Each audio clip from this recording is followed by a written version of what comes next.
मी सुनेत्रा अजित पवार गांभीर्यपूर्वक प्रतिज्ञा करते की कायद्याद्वारे स्थापित झाले आहे अशा भारताच्या संविधानाबद्दल मी खरी श्रद्धा व निष्ठा बाळगीन।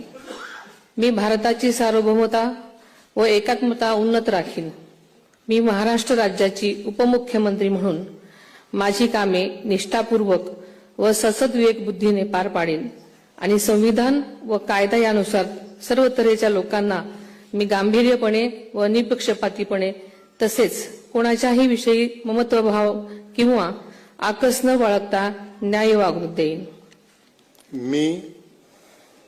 मी सुनेत्रा अजित पवार गांभीर्यपूर्वक प्रतिज्ञा करते की महाराष्ट्र राज्याची उपमुख्यमंत्री म्हणून माझ्या विचारार्थ आणली जाईल किंवा मला ज्ञात होईल अशी कोणतीही बाब अशी उपमुख्यमंत्री म्हणून माझी कामे यथायोग्य पार पाडण्यासाठी आवश्यक असेल ते खेरीज करून